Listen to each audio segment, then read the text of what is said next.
more fun tomorrow. See you next time.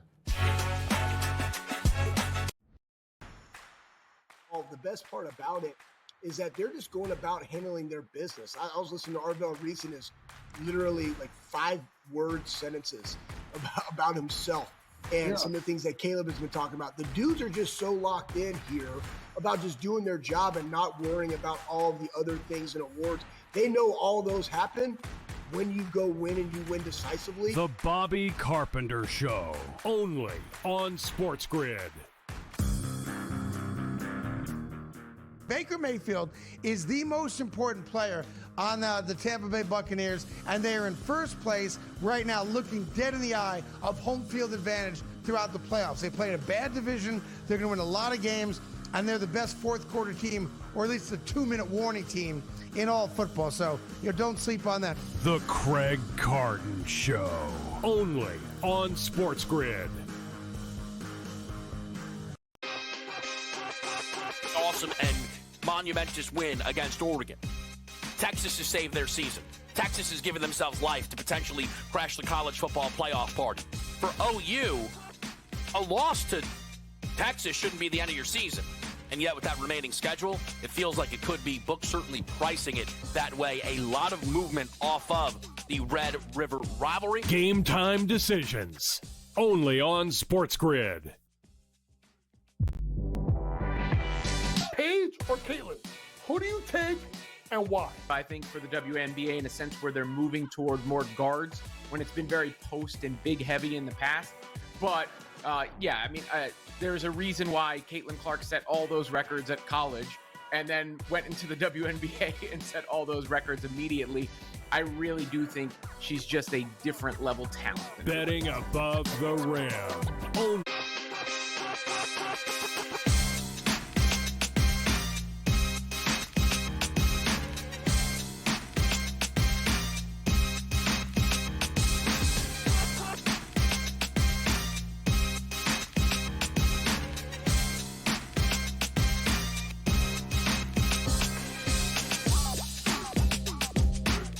Game time decisions. We're making it happen on a Wednesday night. Kevin Walsh with you on SportsGrid, live on the decisions desk, and we have a big one.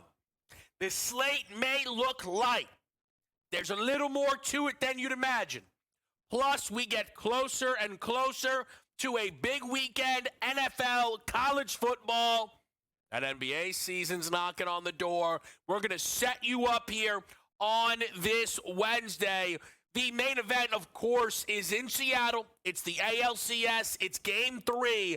Mariners, Blue Jays. Seattle up 2-0.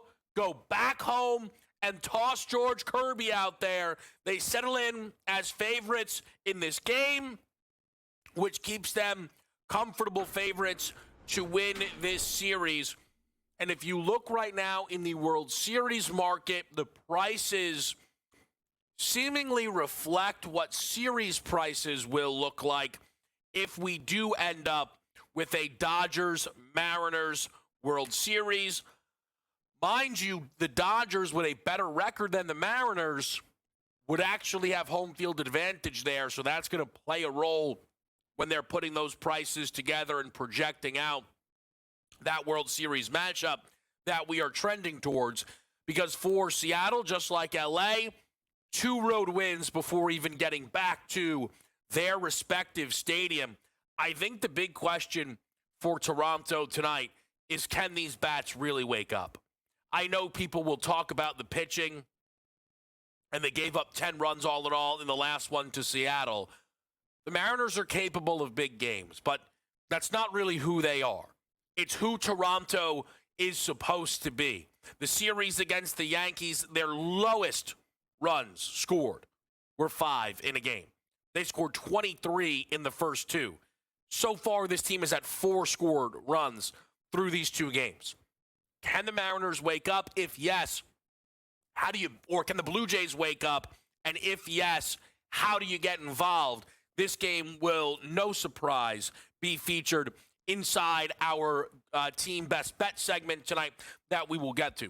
We will also talk a little NLCS, because off of yesterday's performance, what you really have now is a fascinating MVP market. For the setup between the Mariners and the Blue Jays, it looks like it's Jorge Polanco runaway style, or about as runaway style as it could be maybe through 2 games. Outside of Freddie Freeman last year in the World Series. Dodgers-Brewers is a little messy. The 2 most impactful players, undoubtedly, are the 2 starters the Dodgers have thrown. Blake Snell in game number 1 went 8 scoreless. Yamamoto yesterday gave us the first complete game in, I think, was it over 10 years? I mean, in quite some time. Justin Verlander, the last to throw a complete game in a CS or in the postseason. Yamamoto gave up a homer in the first batter he saw. So that means the remaining 27 outs, 2 hits, no earned, a walk, 7 Ks. I mean, it was brilliant. Absolutely brilliant. The Dodgers have only used 4 pitchers in the whole series so far. It's outrageous. But we don't know if we're going to see either guy go again. The Dodgers are going to be favored when we talk about game number 3 and game number 4. There's no rush to throw Snell or Yamamoto back out there in those games. I would expect Ohtani and Glasnow to get the baseball within those 2 games. Are you going to win an NLCS MVP only pitching once, despite the brilliance? And again, if yes, which guy? Who do you give the edge to? So we're going to talk through that. We're going to try and find a little bit of an edge out there. Now, if you're not betting the baseball, perhaps you're going to get involved with this college football slate here. Interesting little 2-pack. Yesterday, we had 3 as the weekday college football slate picks up. It was Conference USA and Sun Belt action. Dogs were barking on Tuesday. Will that be the case tonight? It's 2 in Conference USA. Jacksonville State at home. Catch 3.5 to the Blue Hens of Delaware. Sam Houston is up against UTEP in Texas in an ugly, ugly football game. 1 win between the 2 teams. UTEP's crowning achievement this year is they were somewhat close against Texas. Sam Houston was not, and I think that might sum up how you get to UTEP being booked as a favorite within this game. Between what is 2 bad and somewhat evenly matched teams, we will also start to get you ready for some of the action this weekend on the college football slate. That will include Bobby Carpenter joining the show. You know him from the Bobby Carpenter Show, former Ohio State Buckeye, the number 1 team in the country, the favorites to repeat as national champions. We'll get his outlook on that football team that has been the most impressive, I think, pretty undeniably so far through the early portions here of this college football season. We will start to, and continue to, I should really say, talk Week 7 in the National Football League. We will do that through a few lenses, including talking Bengals Steelers, what is being labeled as the Icy Hot Bowl. We'll expand on that in a little bit. We will also get into a pretty star-studded target player prop segment. I think a real headline-grabbing target player prop segment here. I think there are a few key names that are popping up in the news. I think maybe the only big one we're missing out is on some Tua props if you wanted to get involved as they go and play the Browns. But that game's going to be involved in target player props, just a different direction. We're going to take that. Tua did come out, if you guys missed this, and apologize for his post-game presser that took place after the loss to the Chargers. We discussed the whole situation yesterday on GameTime Decisions with the help of Craig Mish. And one thing that I think Craig did a great job really breaking down for us is we can point the fingers and put more of the blame on Tua, but it's just making things more complicated for Mike McDaniel, and it's why he is likely to be let go sooner than later by the Miami Dolphins, who this weekend are a dog against the Cleveland Browns. A really, really rough turn for that team. Again, some of the other NFL, items that we're hearing around there.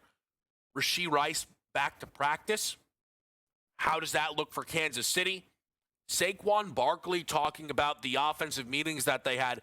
Philly, and they were vocal about this after the loss, trying to turn the mini bye, having played Thursday, into a full bye. And if you remember, the Eagles' run last year that did come off of their bye week. Not sure it'll have the same impact, but how do we expect this to impact the books? How do we think the books are going to react in the props market for Philadelphia? I think they are early season the most fascinating player prop team in the NFL, right? Because you've got stars, Saquon, Hurts, A.J. Brown, Devonta Smith. You have a few big games. You have a few bang unders. It's tricky business, and it's stuff that we're going to try and dive back into. We did also hear, and this was somewhat recently, that Puka Nacua did not practice today. Puka Nacua is very likely going to miss this game in London, and that's going to impact. We're going to talk some target player props. I'm going to just keep this in mind for everyone, though. Puka Nacua is right now 7-1 to win Offensive Player of the Year. If he misses this game, that will likely end his chances. That's how good this race is right now for Offensive Player of the Year. So all of this we will get into, absolutely every bit of it, but we lock in ALCS Game 3 in Seattle, Mariners, Blue Jays. What are we betting? We'll let you know next, right here. It's Game Time Decisions on SportsGrid.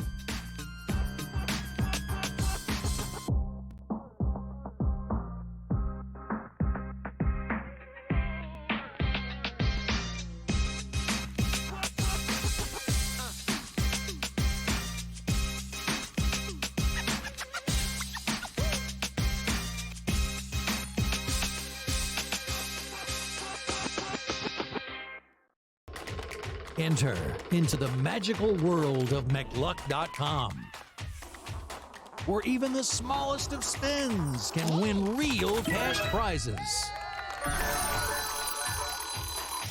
Adventure into over 1,000 of the best Vegas-style slot games. So what are you waiting for?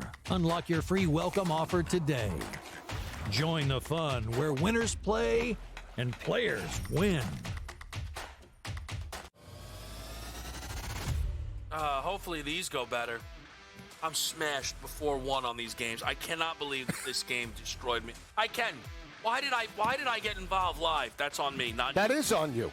All right. Yeah, That's on you. You didn't have to run up the score. I said it was on me.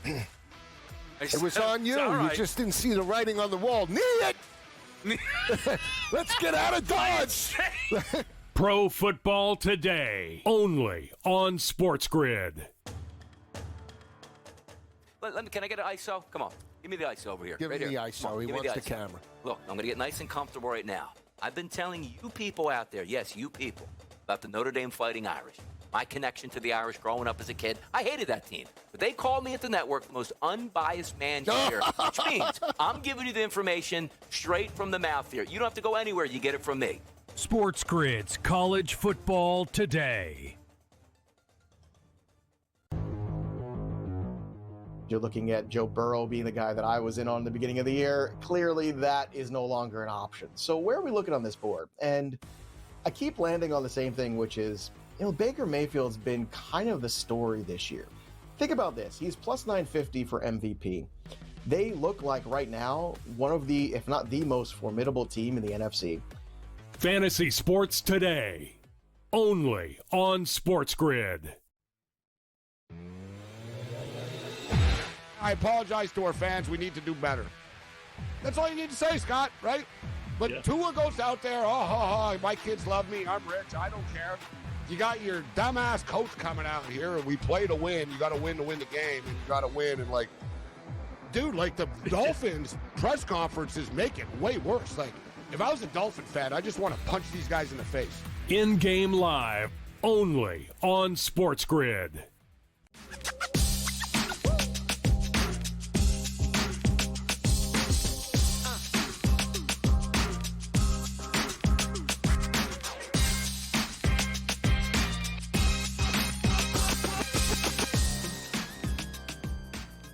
All right, let's talk some baseball here. Mariners, Blue Jays. Now, for myself, rooting Toronto here due to a ticket on the AL East to win the World Series at plus 310. Placed before the postseason began. Knew I would have a seat at the table here in the ALCS. Knew I was maxed out at 1, right? And for the Blue Jays, it's funny because they were gifted, it's seemingly that perfect run-out The Mariners having to go on the road after a 15-inning war against the Tigers. Blue Jays had been waiting. And losing that game after a leadoff home run by George Springer, which is incredible. We've seen this now happen multiple times in this postseason. Teams hit leadoff home runs and then proceed to lose the game. But nevertheless, the leadoff home run by George Springer was the only thing the Blue Jays offense did in the whole game. The Blue Jays followed that up by allowing a J-Rod home run in the first that they answered, right? And they did even that thing up at 3-3. But the Jorge Polanco 3-run shot, which is why he sits right now minus 115 to win the ALCS MVP, shifted the series. The Mariners just kept on scoring, and it's a Blue Jays offense that just can't get out of their way right now. And you try and figure out what's different for this Blue Jays team. What is right now really holding this group back? You got to look at Vladdy Jr. Vladdy Jr.'s praises were sung high and loud and rightfully because of what he did against the New York Yankees. He was off to a historic start in the postseason. In the first 3 games, he had multiple hits in each. He had a home run in each. He had multiple RBIs in each. He had a hit in every single game of the series. He had an RBI in every single game of the series. Vladdy Jr. against the Yankees hit .529, 9 hits and 17 at-bats, 5 runs scored, 3 homers, 9 RBI. Win probability added, clearly bang right at the top for the Blue Jays. You know who right now is the worst win probability added for the Toronto Blue Jays? Vladdy Jr. 7 at-bats, no hits, 1 walk. Whole lot of nothing. Whole lot of nothing right now from Vladimir Guerrero Jr. You can't win with that. Right? The only team who seemingly can win with their superstar giving them nothing is the Dodgers, right now at least, because Ohtani is giving them mostly nothing. I know he had a hit and an RBI last night, but it still has been overall a pretty underwhelming postseason for Shohei. Again, we're going to talk about the dominance of the pitching. Can Vladdy Jr. get there? A number that stood out to me tonight, plus 800, Vladdy Jr., 2+ runs scored, something he did multiple times in the series against the Yankees.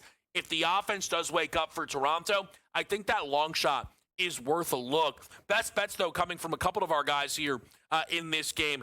AJ is simply going to play the over 7, fading Kirby and Gausman. Minus 120 on that 7. But this is something that I've talked about with Donnie Rightside before, and he's really expressed this, and I think it's a good point.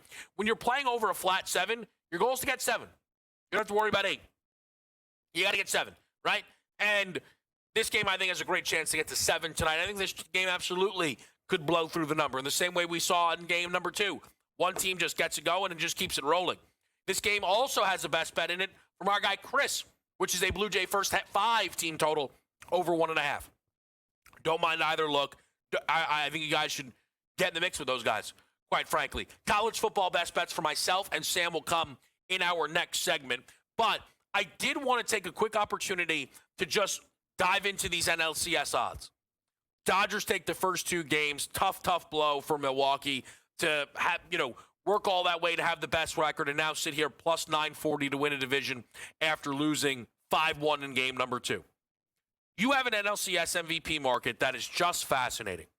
At the very top, you'll see Freddie Freeman at plus 370. In between is Blake Snell and Yamamoto.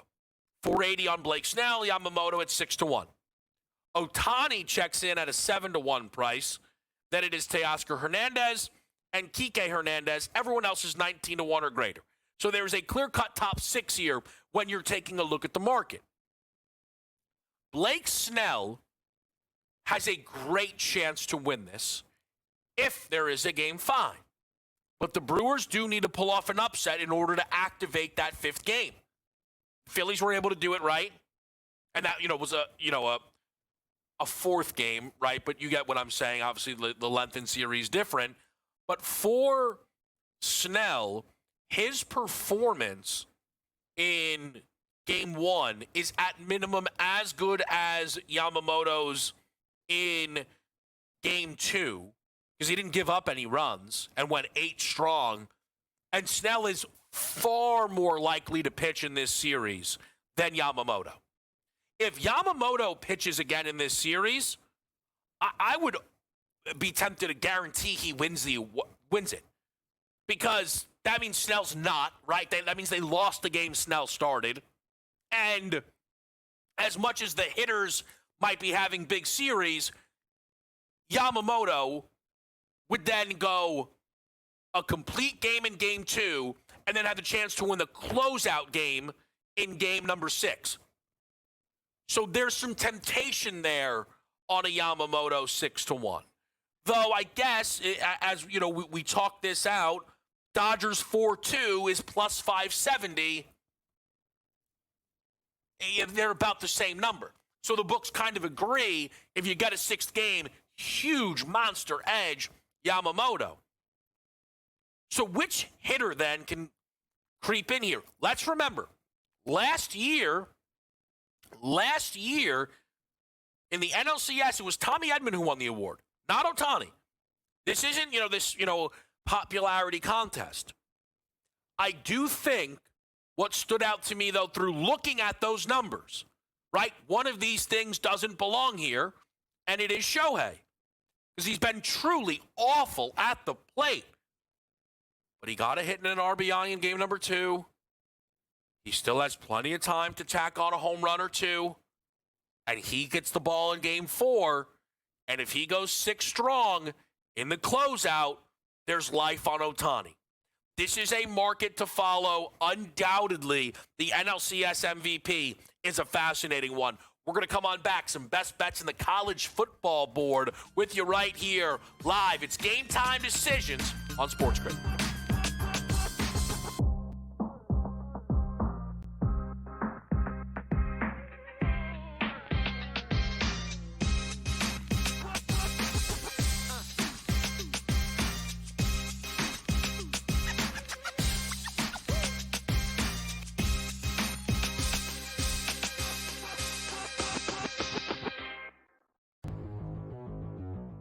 You're looking at Joe Burrow being the guy that I was in on the beginning of the year. Clearly, that is no longer an option. So where are we looking on this board? And I keep landing on the same thing, which is, Baker Mayfield's been kind of the story this year.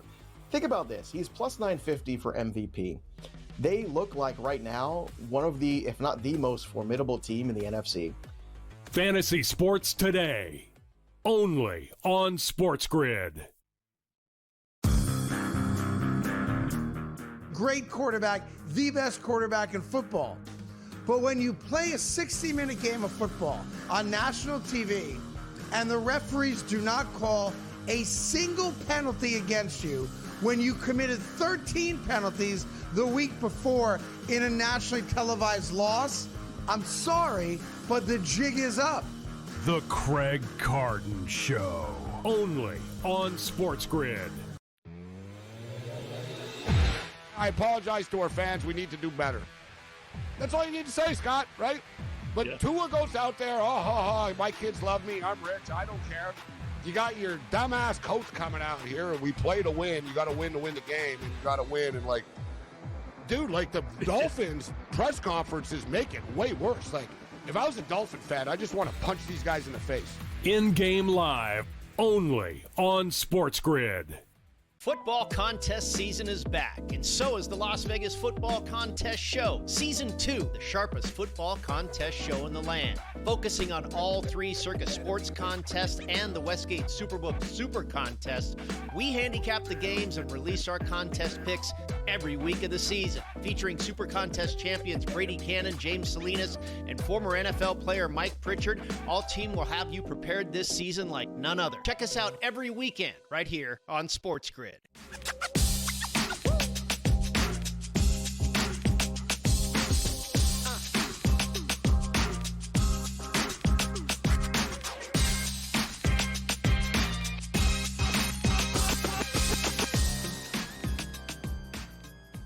All right, Wednesday night here on SportsGrid. Baseball certainly going to be, I think, dominating the handle tonight. But if you're looking to get in the mix earlier, you're either going to be involved in college football or possibly the ice. Just quickly, if you're betting some NHL tonight, 2 of them start at 7. Detroit hosts the unbeaten Panthers right now, the defending champs, off to a nice little start in this. Overall, should I say unbeaten? I probably shouldn't say unbeaten because they lost the game. Oh, no. I thought they lost in overtime. That's totally my mistake. They're not unbeaten at all. They lost 5-2 to the Flyers. That's right. They got rolled up on. DRS was real excited about that. That's how bad Philly sports are going, by the way. Donnie's doing the whole I care about the Flyers thing right now. So just to give people an idea. Panthers are in Detroit against the Red Wings. Basically pick between Ottawa and Buffalo up in Buffalo. The Blues, pretty big favorite against the Blackhawks and Bedard. And then your brand new Mammoth are hosting and favored against the Calgary Flames. College football board, 2 of them tonight, both at 7, which we'll take. Little appetizer. Yesterday I said, if I was going to get involved with a game, it was going to be FIU, but I'm not going to force getting involved with any of these games. And what do you know? 25-6, FIU wins the game outright. I didn't get involved. And now here I am getting involved tonight. I say that to say it feels like a lesson's about to be learned for me tonight, but I can't help myself. I'm on over 56 Jacksonville State, Delaware. I think the football is going to be moved here by both of these teams. I think Jacksonville State will have plenty of success on the ground, and I think Delaware is going to have plenty of success in the back. Delaware quarterback Nick Minucci, a favorite in the back there. They were betting his props in the matchup against Western Kentucky. He ran in just one too many. He had 3 rushing touchdowns in the game. Fellas needed a passing score. First game this season, he didn't have a passing score. He'll have multiple, I think, tonight in this matchup against Jacksonville State. Give me over 56, which was sitting out there in that matchup. And then game number 2, Sam's going to get in the mix with here on this college football slate, which does stay inside Conference USA. That's Sam Houston and UTEP. Light total, allegedly, 47.5 over Sam Houston, UTEP. That's going to be the Sam best bet here between the Bearcats and the Miners. 2 bad football teams, low total. Maybe some craziness happens. So that's where the crew best bets are. A lot of point/runs, all overs. I know people might think that's common. It's not. There's plenty of spreads or different things you'll find there. But and even if it's like, maybe it's over a prop, all totals, all over, all the time.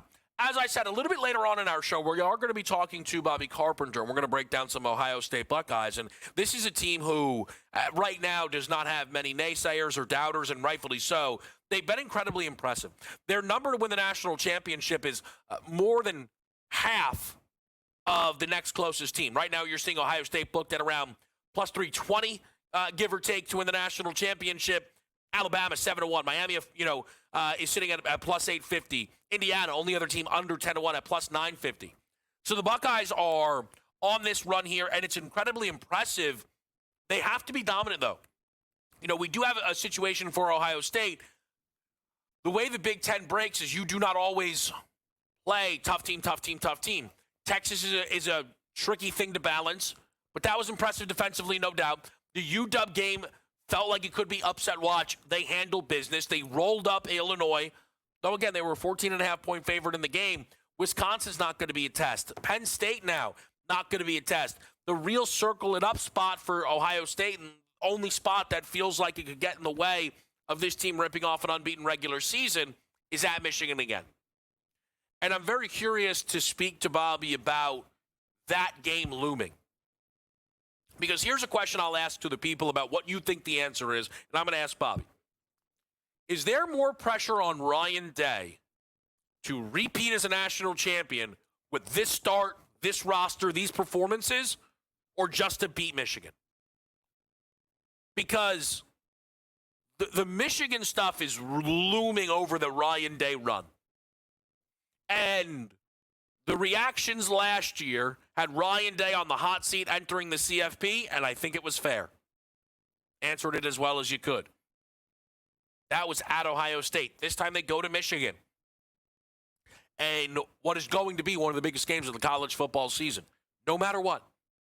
Michigan could be terrible going into the game because Michigan was terrible last year going into the game and won it outright. It's something that we are going to be talking about just a little bit later on. We do have Tom Vecchio stopping by up next. We're going to get a little bit of help from Tom on this baseball board, and then he's going to be with us for target player props heading into week number 7 of that NFL slate. So quick break. We're right back with you live on SportsGrid. It's Game Time Decisions.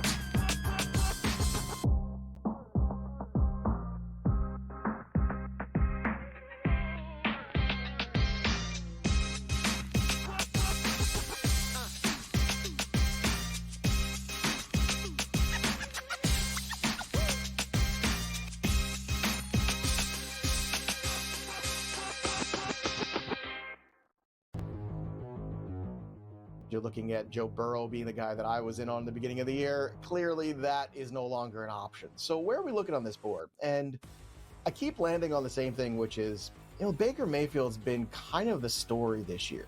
Think about this. He's plus 950 for MVP. They look like right now one of the, if not the most formidable team in the NFC. Fantasy Sports Today, only on SportsGrid. Great quarterback, the best quarterback in football. But when you play a 60-minute game of football on national TV and the referees do not call a single penalty against you when you committed 13 penalties the week before in a nationally televised loss, I'm sorry, but the jig is up. The Craig Carden Show, only on SportsGrid. I apologize to our fans. We need to do better. That's all you need to say, Scott, right? But Tua goes out there, my kids love me. I'm rich. I don't care.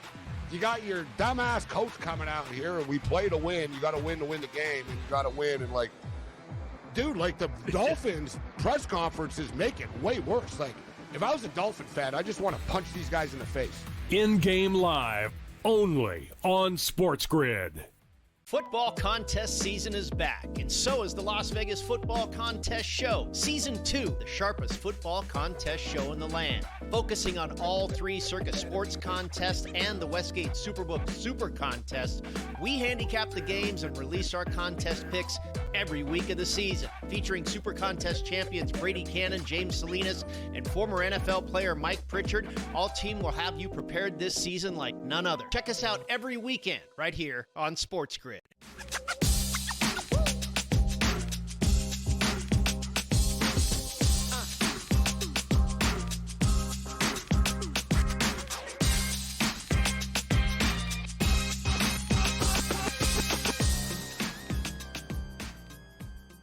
Live right here on a Wednesday night. We've got a lot to get to. We will have target player props for you in about 10 minutes' time.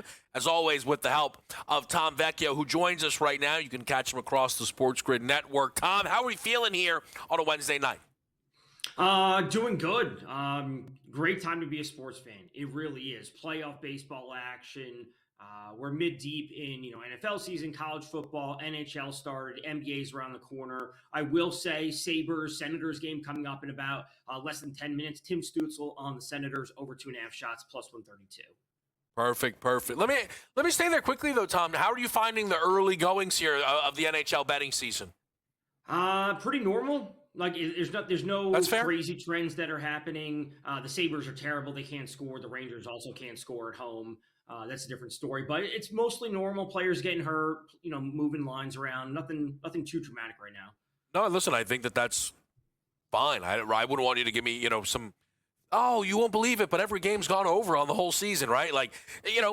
That's good, right? I think people are working that back into the diet, though, getting involved with the ice a little bit here. What about getting involved with the baseball, Tom? I mean, I know it's tricky because you've got good pitchers, you've got good numbers out there. It's Kirby and Bieber. Is there an edge you found when you were trying to break this game down, or something at least worth taking a shout out?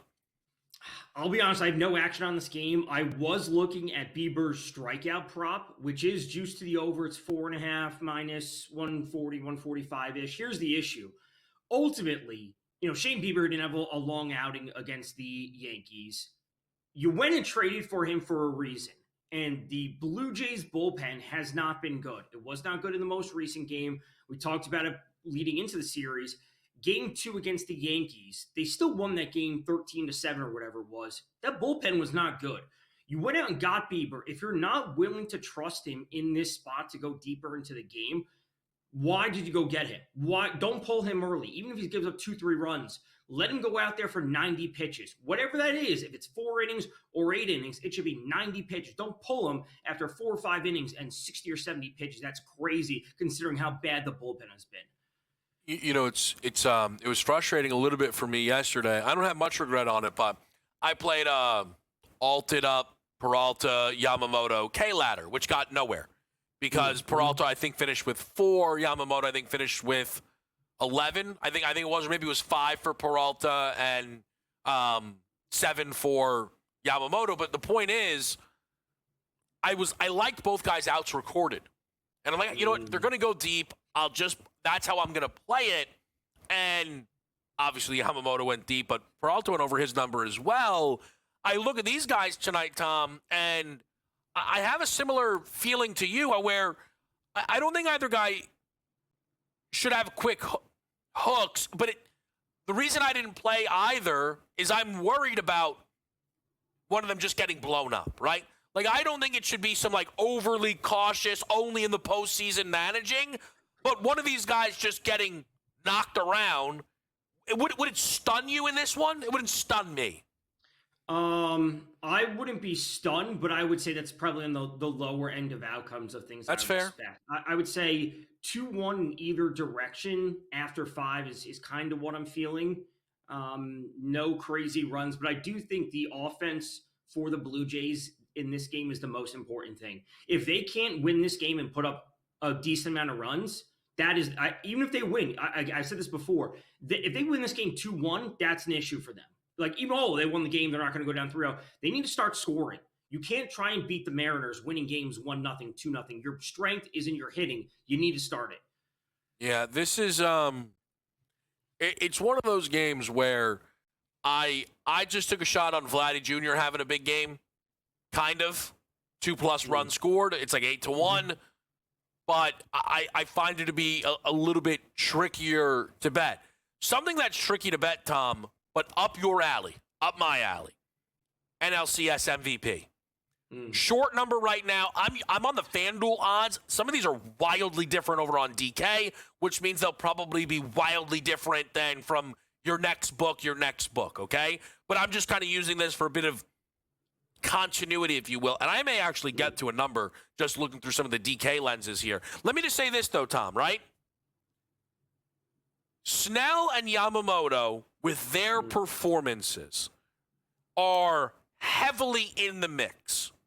Would you agree with my assessment that for either guy to have a chance to win it, they will need a second start? Yeah, of course. I would say that, and that's why I don't want to say Snell's the answer, but based on the way things are going, there's a chance that Yamamoto doesn't get another start and Snell does, right? So even if Snell goes out there and puts up an okay performance, he doesn't have a lot of strikeouts, he gives up a run or two, but then you look at the combined starts and you're like, oh, hang on, he goes like 15, 16 innings combined, he has X amount of strikeouts, they just win the series.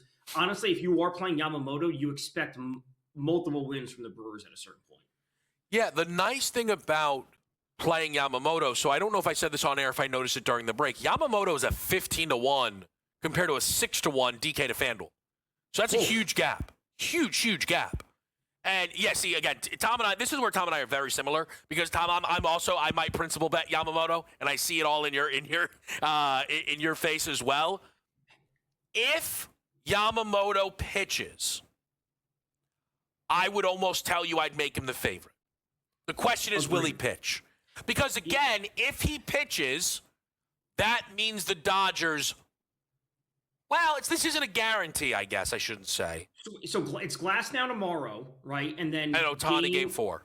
And game 4, game 5 is Snell. So if it goes 6, that means it's Yamamoto, right? Yeah. And here's where and I agree with you, but my mind is immediately going to, if they win the series with the Snell game, does that make Yamamoto more interesting for World Series MVP because he could be lined up for game 1, thus having a better chance to have 2 starts because Snell will need the rest?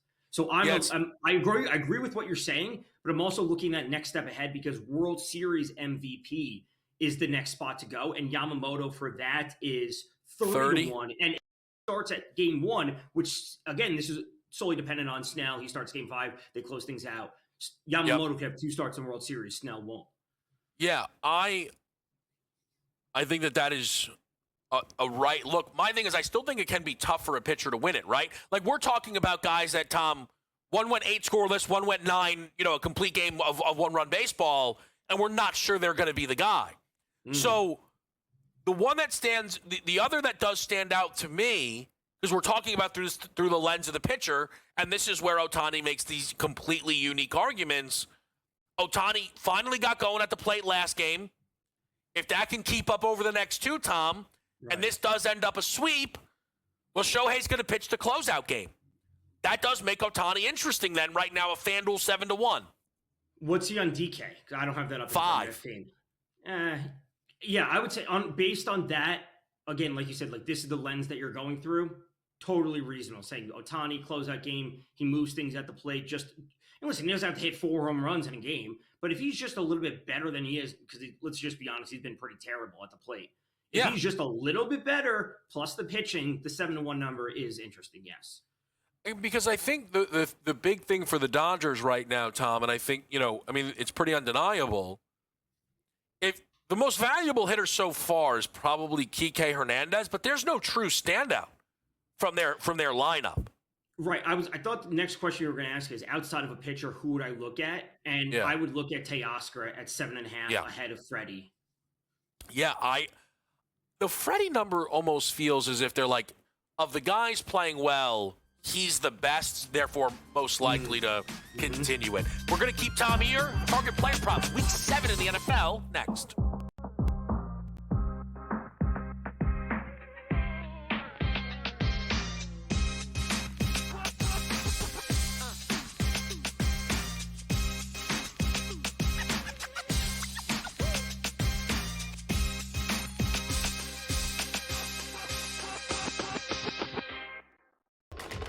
Enter into the magical world of McLuck.com, where even the smallest of spins can win real cash prizes.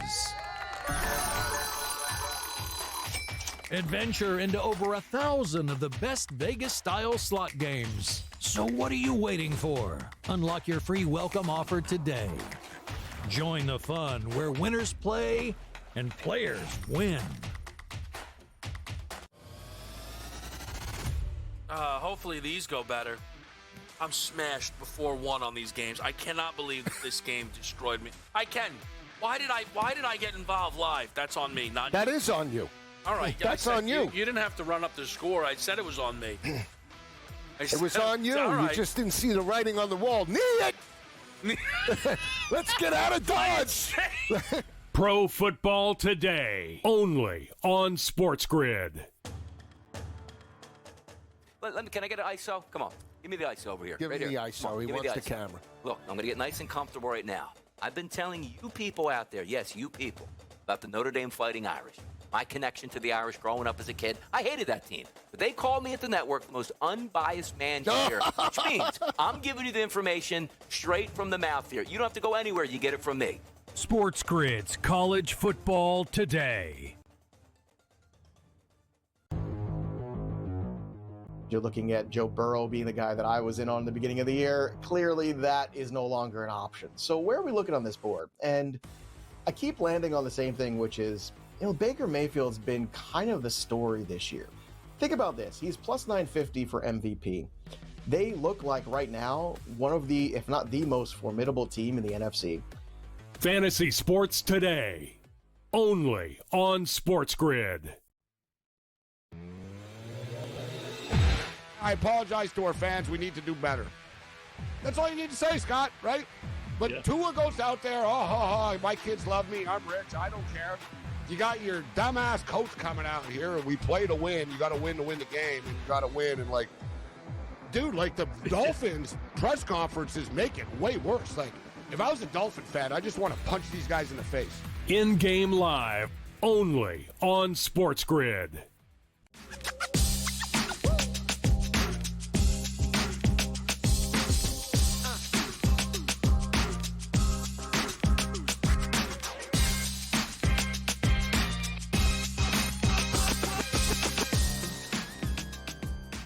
Target player prop time here on a Wednesday night. Kevin Walsh, we've got Tom Vecchio with us. Typically, we'll bring Tom in after we do it. We've got Tom in a little bit early tonight, so we'll kind of do it side by side, if you will. And, Tom, I am admittedly very proud. We started to do this.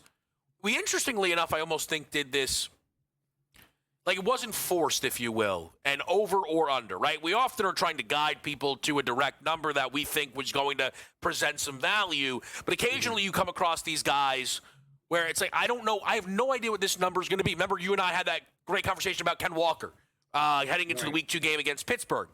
I think you've got a guy this week that represents this about as well as possible, and that's Rashee Rice, the potential returning lead wide receiver of the Kansas City Chiefs. And it just so happens that this is going on while Mahomes is on fire, which I don't even think we were necessarily baking into the equation, right?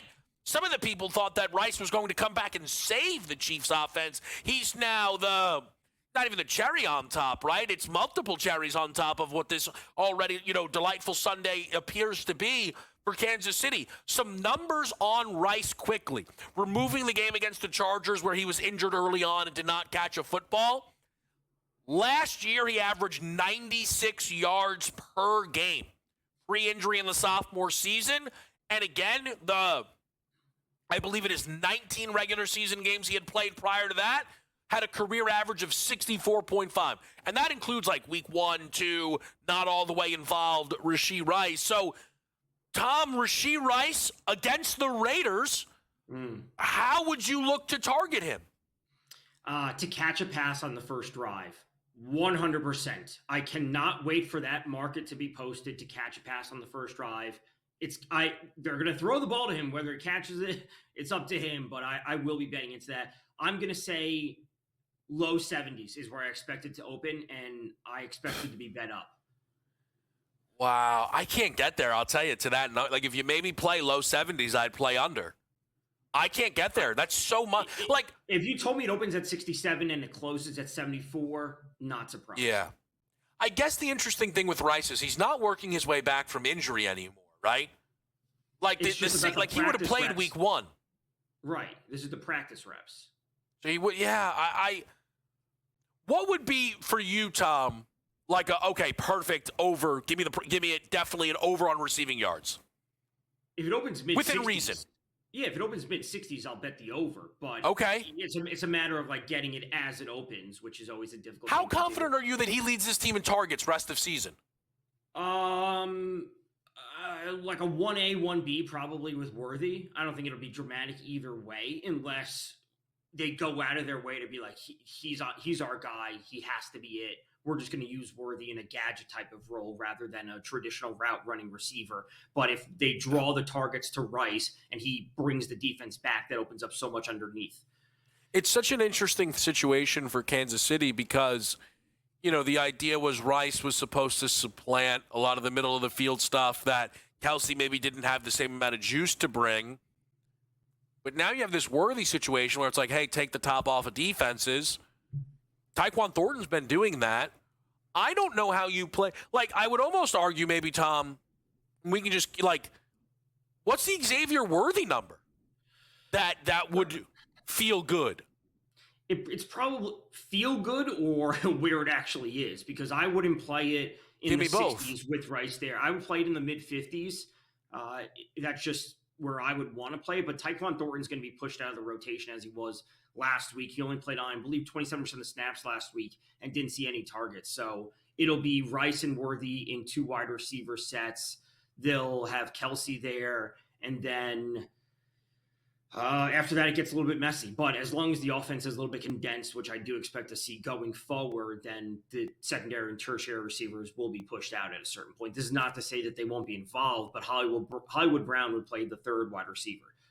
I think this is one of the most fascinating spots of the week because you also have KC in a situation they've not been in all year, which is monster favorite. Yeah. This team is laying, 12 in spots now. There's some injury news that's come out during our show that not only is Brock Bowers still not practicing, now Jacoby Myers is also not practicing, which, I mean, how high can this Raider number go? Is there as many targets? I think this is one of the bigger challenges props-wise for the books this weekend. Here's another challenge, Tom, and something that it could be worth a target. I think you may get a lighter number than initially anticipated, which is this Matthew Stafford passing yards prop. So Stafford on the year is having this really, really big season. Jaguars, though, all of a sudden, just starting to bleed yards. Mac Jones and Mahomes went for 300-plus. Darnold finished 5 yards short of that number. But what will throw things off a little bit is the absence of Puka Nacua. But Stafford, I mean, he's been in this situation before. Matthew Stafford, target player prop, passing yards over, Tom? What do you think? Well, the number is posted, in case you haven't seen it. Oh, all right. That kind of breaks the game a little bit, but it's a London game. I think I'll allow it. So I won't say it, but say it. It's 250 at least on FanDuel. I saw it at 251 yesterday. So that's not bad. The absence of Puka is absolutely an issue. There's no doubt about it. And to me, my mind immediately went to Kyron's going to see 25 carries. They're just going to run the ball. When we look at some of the stats, the Rams right now are they're sitting at 5th in the league in yards before carry, which is absolutely fantastic. The Jags EPA per rush is 24th in the league. Terrible. And then when it comes to the Jags EPA per pass, they're 3rd. So they are flat out great EPA wise. Obviously, actual stats differ, but this just may seem like a Kyron game just because that's the easiest path for the Rams offense in an international game. What I would say though with the EPA stuff is we know the Jags are a big turnover team. Yeah. And that's of course going to factor in, and that's why we talk about the recent yardage they've allowed. What's not up is the Devontae Adams numbers, though. If you're going Stafford 250, I mean, Devontae's going to be in the 80s, right? Has to be, I would think, Tom? Yeah, nothing's posted yet, but it would be him and Tyler Higbee as their 1-2, really. Tutu Atwell over maybe some numbers as well. We've got a few more. Tom's going to stick around. We're live right here on SportsGrid Game Time Decisions.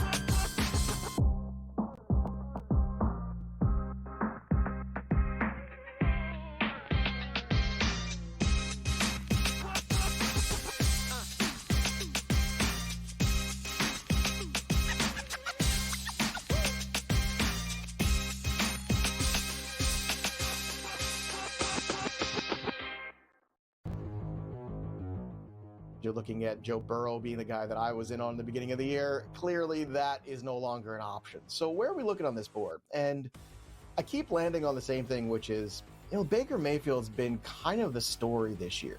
Think about this. He's plus 950 for MVP.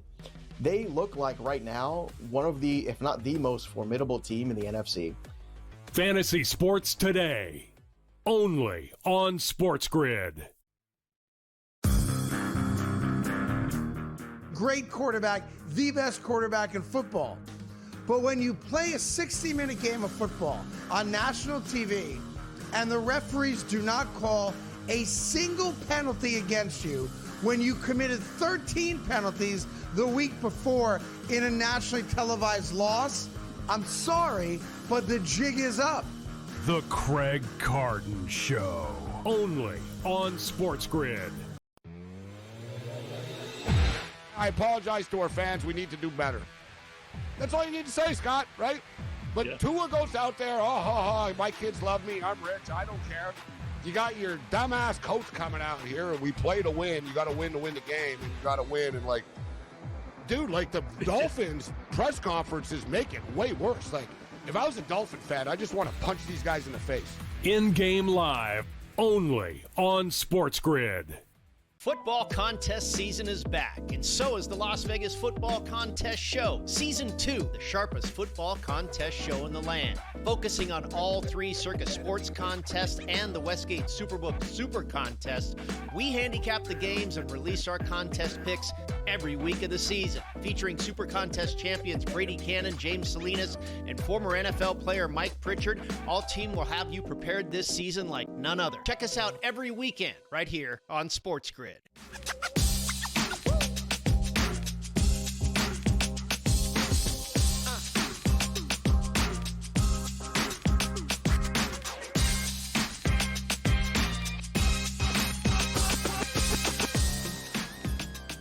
Game Time Decisions back with you here on a Wednesday night. Ice off and running. College football board off and running. We're still here with our guy Tom Vecchio talking through some target player props. Couple of running back options here. I'm going to go through them. We'll see if either stand out to Tom.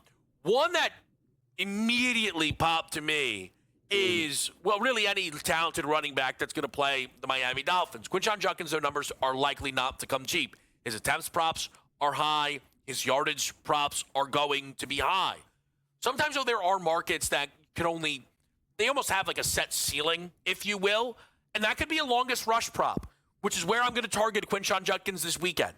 He's tied for the league lead in most runs of 30-plus yards at 3. The Dolphins have allowed 5 straight running backs to have a run of 20 or more yards. And the Browns are booked as favorites. If Judkins gets 20 carries, there might be multiple runs of 20-plus. The question becomes, how high can they put that number up? Another running back prop to keep your eye on is the Saquon Barkley rush attempts. We talked about this last week with Derrick Henry and Ashton Genty. Each guy had over 20 carries for their respective teams. Saquon Barkley is coming off a 2-game stretch with 18 carries. Saquon Barkley, in the other 20 career regular season games as an Eagle, averages 21.1 carries. Again, 18 carries in 2 games, plus a mini bye. Vikings have seen the 8th most rush attempts against them on a per-game basis so far this season. Barkley touching the football feels like a must in this football game here, Tom.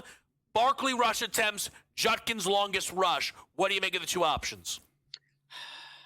Not only Judkins' longest rush, but I'm not sure there's a prop this week that I would not be interested in for him. But specifically for that, the Dolphins right now, in terms of explosive plays allowed, and these are rushes or passes, rushes of 15-plus yards, they're 32nd in the league. They are dead last in the league. So, like you said, the yardage prop is going to be expensive this week in terms of where it was comparatively and just how it moves up. But we're not going to see a longest rush prop of 29 yards. It's going to be like 18 and a half or 19 and a half, whatever it is, because that's just where longest rushes are. Saquon's moved up a little bit last year, I think 20, 21, whatever it was. But we're not going to see his at that. It's going to be 17, 18. So absolutely. Is there a route to play other props, as you said? Yes, they're not going to be cheap, but the longest rush is absolutely on the table this week. Because of that cap ceiling that Tom talked about. You just don't, unless it's Saquon Barkley of last season, right? Maybe a Derrick Henry at moments. Yeah. It's very rare you see anything exceed 20. What about Saquon, Tom? The Philadelphia Eagles offense is kind of always a question mark heading into a props weekend, but I'm fascinated at where the books hang his attempts. I wonder if it'll be a little light here off of the recent workload. I would say if it's lower than 18, I'd be surprised. If it's 17 and a half, it'll probably be juiced to the over. I'm expecting 18. That's really where it should be. The question becomes is, what do you expect the Eagles offense to do? Is this a game that they're going to recoup after the last few weeks and be like, hey, this is a let's get back to basics type of game. Therefore, it's going to be that 60, 40, 70, 30 run to pass. And therefore, he'll just see a lot of carries because they're just going to stick to that game plan. That's what you're betting on. Are you expecting them to go back to what they believe in? Last one, Tom, and Chris has really been hyper-focusing on this the past couple of weeks, and it's been accurate. The Garrett Wilson anytime touchdown, the Ted McMillan anytime touchdown. I know you really liked that one last week as well. Due to some muddy injury situations, though, he feels like you just have to target Jaden Daniels over 1.5 passing touchdowns. What do you think about the Commanders' lead man this weekend against the Dallas defense? If Bryce Young can go out there and make them look terrible, there's no reason that Daniels should not be able to do the same. And like you said, Debo is a little bit banged up. Terry didn't play last week. What's his status? This, that. They put Noah Brown on IR today, if I remember correctly. It's like, hey, we don't know who he's going to pass the ball to. We're not going to get nearly the same odds, but 1.5 is absolutely viable for Daniels to do against this type of offense, unless they run 4 in. Right. Question for you, Terry McLaurin, any interest this week? Is he officially confirmed back? No, but he's practicing. I think that adds to the intrigue. There has to be some level. I would not bet it in the 60s. I'd bet it in the 50s. I'm curious about the touchdown number for me, because I wonder if you see it 2-1. No. Over 140. All right, something we'll keep our eyes on. Their team total is going to be too high for it to be 2-1. Fair enough. All right. Tom Vecchio, great stuff as always. Up next, we're joined by Bobby Carpenter. Talk a little Ohio State Buckeyes. It's Game Time Decisions on SportsGrid.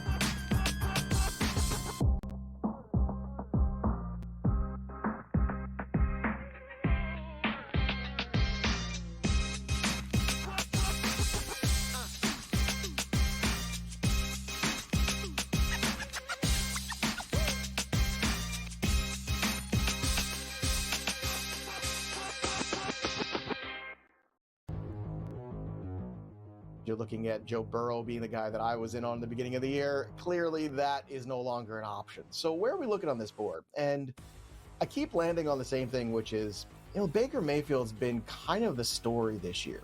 Think about this. He's plus 950 for MVP. They look like right now one of the, if not the most formidable team in the NFC. Fantasy Sports Today, only on SportsGrid. Great quarterback, the best quarterback in football. But when you play a 60-minute game of football on national TV and the referees do not call a single penalty against you when you committed 13 penalties the week before in a nationally televised loss, I'm sorry, but the jig is up. The Craig Carden Show, only on SportsGrid. I apologize to our fans. We need to do better. That's all you need to say, Scott, right? But Tua goes out there, my kids love me. I'm rich. I don't care. You got your dumbass coach coming out here, and we play to win. You got to win the game, and you got to win. And, dude, the Dolphins press conferences make it way worse. If I was a Dolphin fan, I just want to punch these guys in the face. In-game live, only on SportsGrid. Football contest season is back, and so is the Las Vegas Football Contest Show. Season 2, the sharpest football contest show in the land. Focusing on all 3 Circa Sports contests and the Westgate Superbook Super Contest, we handicap the games and release our contest picks every week of the season. Featuring Super Contest champions Brady Cannon, James Salinas, and former NFL player Mike Pritchard, all team will have you prepared this season like none other. Check us out every weekend right here on SportsGrid.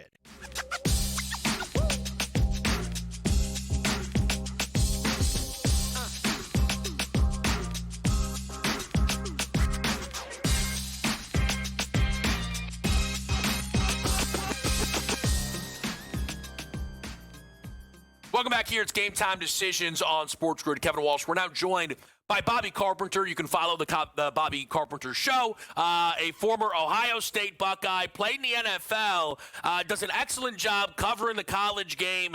And, Bobby, you know this Ohio State program pretty well, though. A lot of us, I feel like, know this program pretty well. It's hard not to. It's the best team in the country right now. Yeah, Ryan Day's done an unbelievable job elevating it, national brand. Watch them each and every week, and everybody saw the run last year in the college football playoff, which has been tremendous. The amazing thing is how many players they lost. 8 players off of that defense, all drafted, very, very talented guys going on and playing in the NFL. You lose your two-headed monster at running back with Travion Henderson and Quinshon Judkins. Both those guys going in the second round, doing some good things in the NFL. But you do retain most of your receivers, although you did lose Emeka Egbuka, who is, I think, leading the NFL in receiving right now, if I'm not mistaken, and your quarterback. But Ryan has done a great job of replacing those guys and really kind of building the airplane in the air and trying to develop that continuity. And when you have J.J. Smith and Cardinal Tate on offense, I think that helps a little bit too. The thing, though, Bobby, of all the losses, what felt like would be the most concerning were the coordinators. And not just because of turnover, but Jim Knowles had earned a great reputation throughout his time in college, and a lot of people felt like he did a great job, helping turn that unit around as the season went on. And Chip Kelly's Chip Kelly. There's not much you really need to have Chip Kelly as an offensive coordinator, only a program like Ohio State. So I'm curious for you through the first 6 games of the season, which side of the ball have you been more impressed with? Well, being a defensive guy, I always kind of lean in on that. And you're correct. Jim Knowles came here in his 3 years, did a great job, turned around an unbelievable defense. They were, the best defense in the country last year. Goal line stand after goal line stand. Really, really good. He departs and goes to Penn State. And there was a lot of concern there. And even for me. And then all of a sudden I realized, Matt Patricia was out there and Ryan decides to bring him in. And I could not have been happier. And I'm biased. I played for Matty my last year in the league up in New England.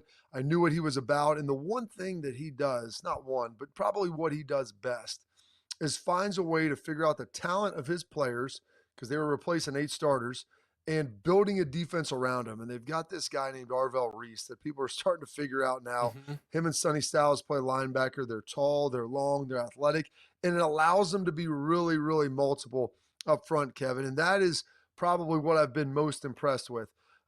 Chip Kelly, tremendous. No one can call the run game like Chip Kelly. He's great, but Brian Hartline did an unbelievable job of learning from him. They've grabbed a lot of those same tenants, and Ryan Day's, still helping out, and they were able to kind of cobble that thing together, and they've looked really good. But Matt Patricia had to come in here and basically install, a new version of this defense with 8 new starters, and they have been as good as anyone in the country. And it wouldn't surprise me if after 6 more games we say this is the best unit in the nation. Yeah, it feels like that is exactly where they are. And again, for Patricia, it would have been unsurprising if right now he was wearing Tar Heel blue and a part of that whole situation. And the fact that he is here and thriving with that, it's incredibly impressive. And, there's a lot of changing situations in college football. I do want to, because again, I know you know more than just Ohio State, Bobby. Where did you land on Penn State's big decision to let go of James Franklin this past weekend?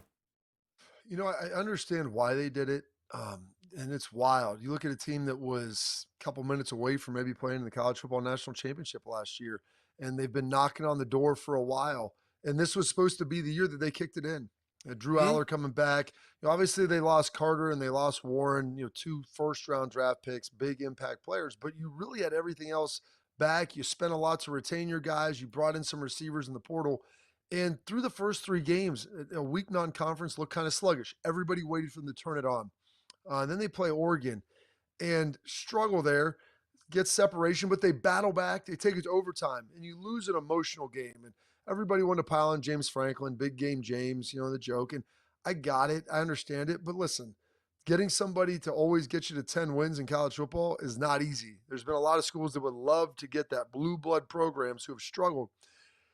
You got basically beat by Oregon twice. You go out to UCLA. You're not really emotionally prepared. It's a long flight. I get it. The thing that I didn't understand was the Northwestern game. Yeah. And that's a team that you're better than talent-wise. It's at home. You got the wake-up call, and you're still not out of the title race. You go win out, and you're making the playoff. And I just couldn't believe that he couldn't get them ready to play. They couldn't pivot during that game and go get it done. And I thought they'd probably give him another year, but I think that they had made such a big investment into this season.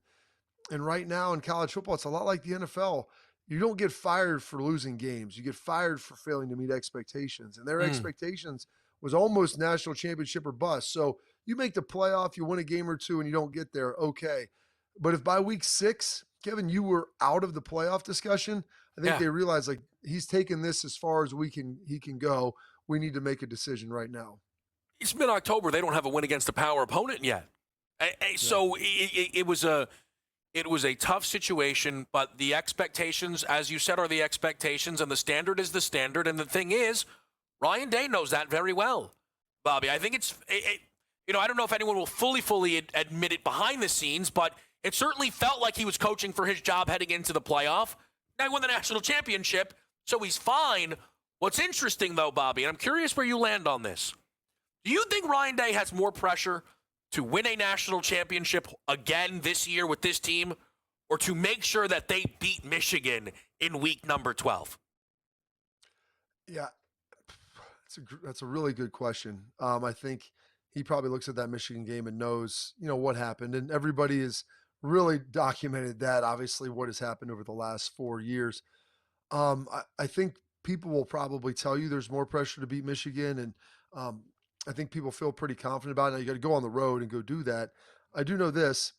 Ohio State has had every coach that has been here since 1951, when Woody Hayes has been hired on a permanent basis, has or will be in the College Football Hall of Fame.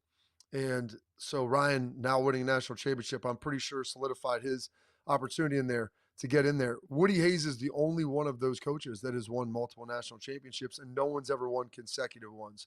And I know that has been a focus for Ryan. He has talked about it publicly. He has embraced it. It's a little bit of a different era now, where used to be if you lost to Michigan, you couldn't win because it's just the way it was set up, where now it's a little more NFL-esque. But I will say this, Kevin, the emotional element is still there in a big way. So that loss may not cripple your season, but it cripples you emotionally. And I think there's a lot of pressure, obviously, to win it all. He got a lot of reprieve, but come the last week of November, there's going to be a renewed emphasis on that game for sure. I'm glad you said it was a good question, because there's a part of me where I could see someone, right, who's won a national championship like yourself, like, listen, man, it's about the title.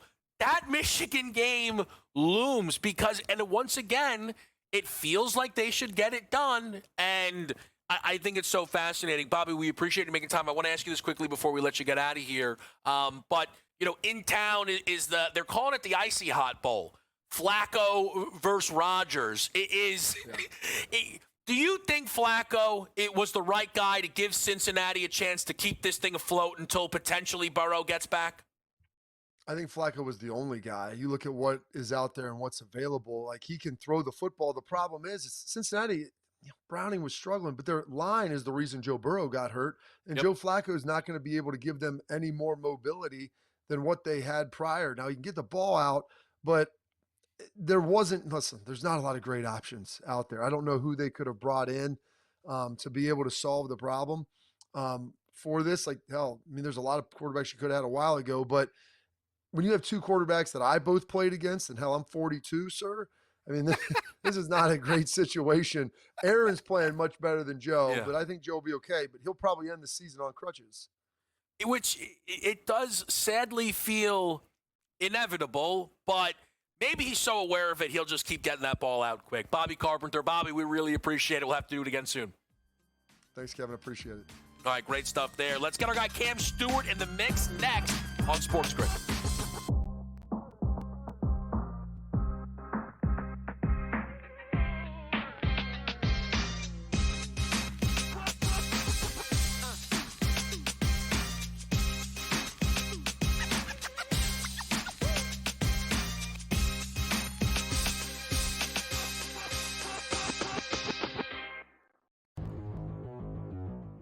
You're looking at Joe Burrow being the guy that I was in on the beginning of the year. Clearly, that is no longer an option. So where are we looking on this board? And I keep landing on the same thing, which is, Baker Mayfield's been kind of the story this year. Think about this. He's plus 950 for MVP. They look like right now one of the, if not the most formidable team in the NFC. Fantasy Sports Today, only on SportsGrid.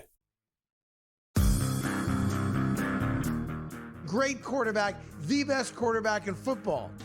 But when you play a 60-minute game of football on national TV and the referees do not call a single penalty against you when you committed 13 penalties the week before in a nationally televised loss, I'm sorry, but the jig is up. The Craig Carton Show, only on SportsGrid. I apologize to our fans. We need to do better. That's all you need to say, Scott, right? But Tua goes out there, my kids love me. I'm rich. I don't care. You got your dumbass coach coming out here, and we play to win. You got to win the game, and you got to win. And, the Dolphins press conferences make it way worse. Like, if I was a Dolphin fan, I just want to punch these guys in the face. In-game live, only on SportsGrid. Football contest season is back, and so is the Las Vegas Football Contest Show. Season 2, the sharpest football contest show in the land. Focusing on all three Circa Sports contests and the Westgate Superbook Super Contest, we handicap the games and release our contest picks every week of the season. Featuring Super Contest champions Brady Cannon, James Salinas, and former NFL player Mike Pritchard, all team will have you prepared this season like none other. Check us out every weekend right here on SportsGrid.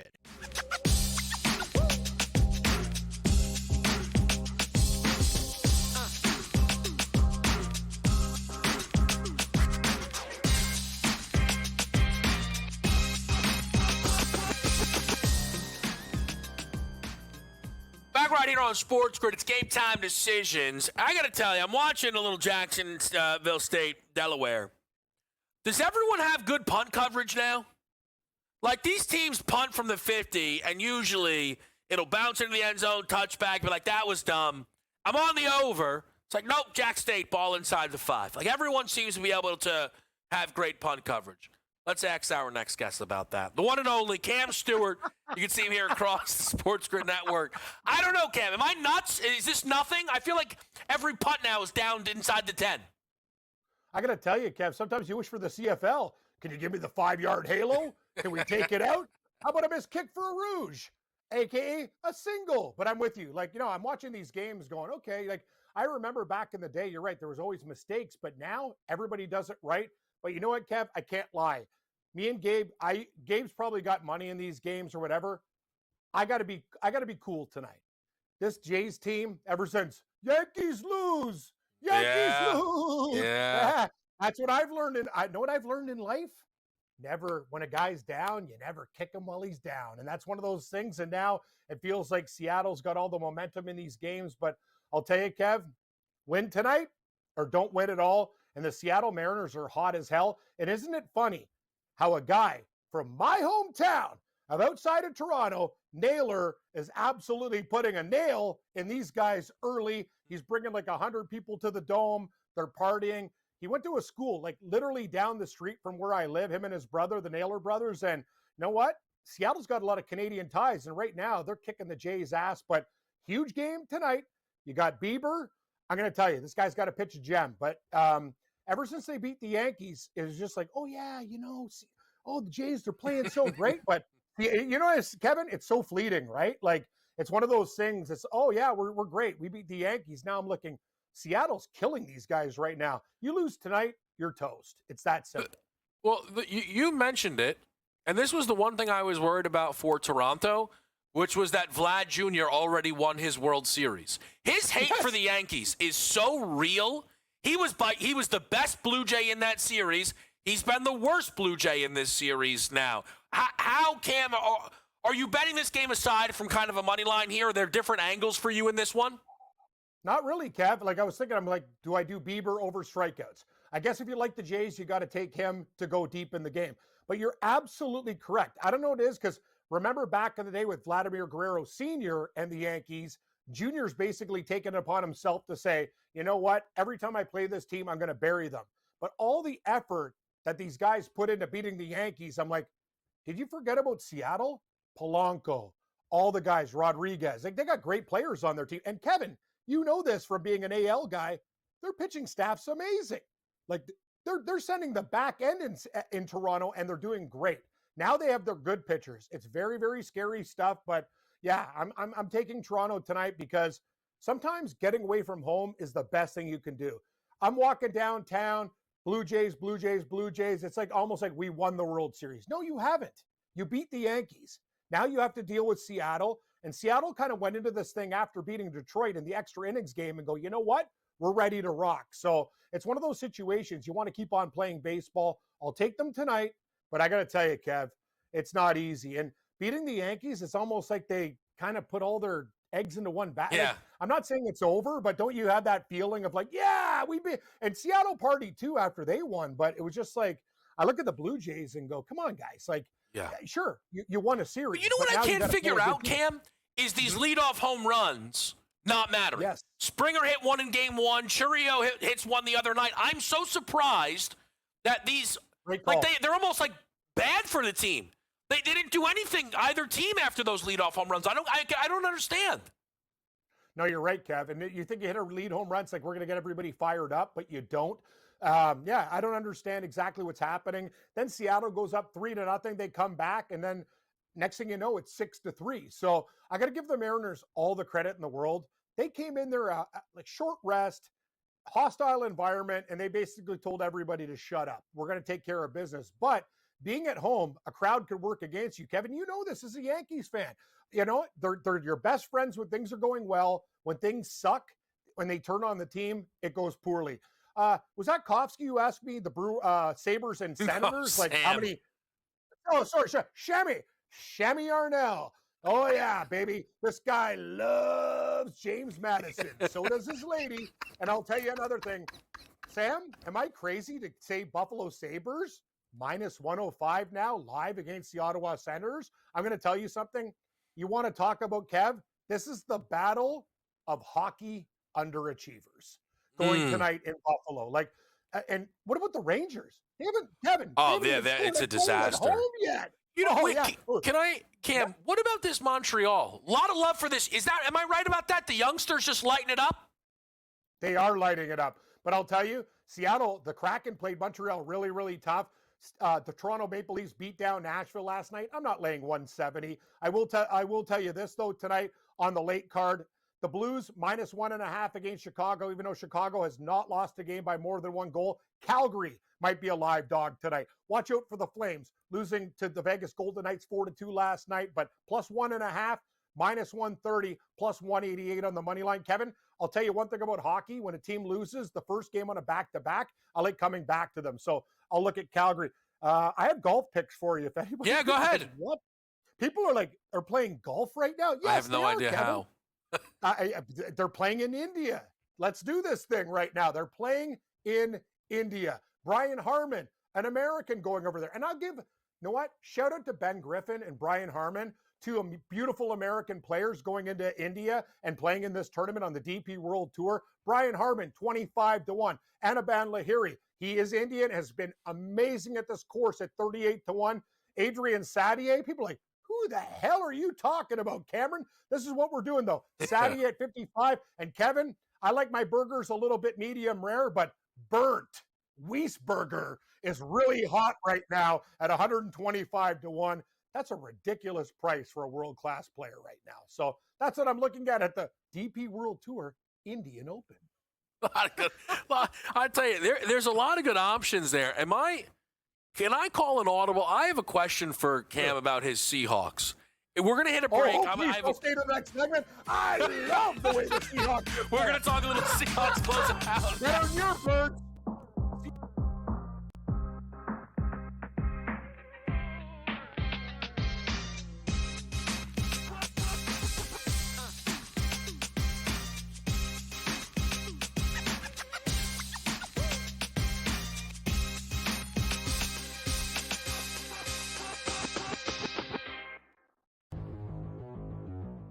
You're looking at Joe Burrow being the guy that I was in on the beginning of the year. Clearly, that is no longer an option. So where are we looking on this board? And I keep landing on the same thing, which is, Baker Mayfield's been kind of the story this year.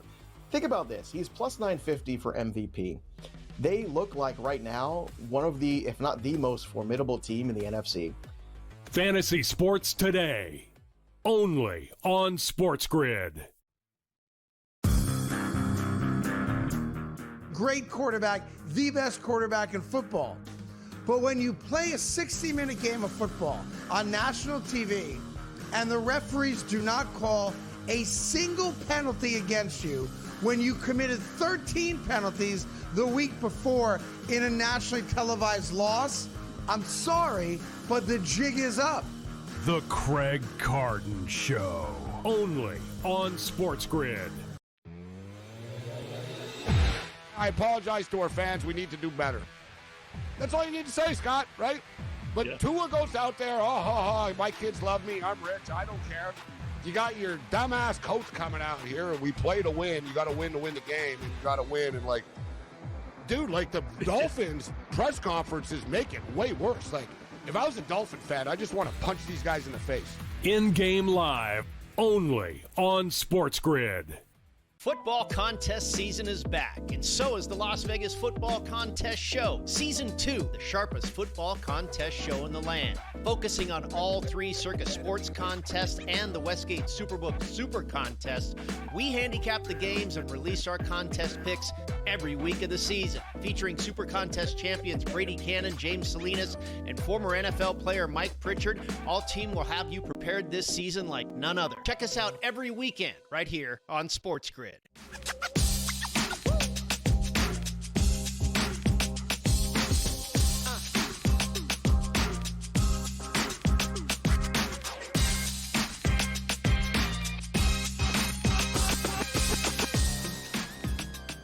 Game time decisions, we're right here on SportsGrid. We'll close this out. Best bets, everything that you need. But we have Cam Stewart with us here. Cam does an excellent job here on SportsGrid, betting all different things. But he also does an excellent job following the Seattle Seahawks. And I wanted to ask Cam about Sam Darnold for a certain reason. So, Cam, yesterday, sometimes I get bored. I do little exercises. And I was looking at quarterbacks, who have actually, 4+ starts and how they line up in the catch-all metrics. None of them are perfect.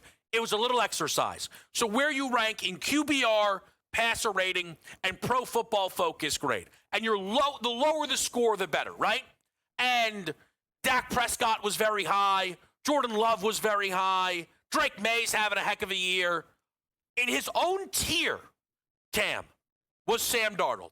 He is the only quarterback who ranks top 3 in QBR, passer rating, and Pro Football Focus.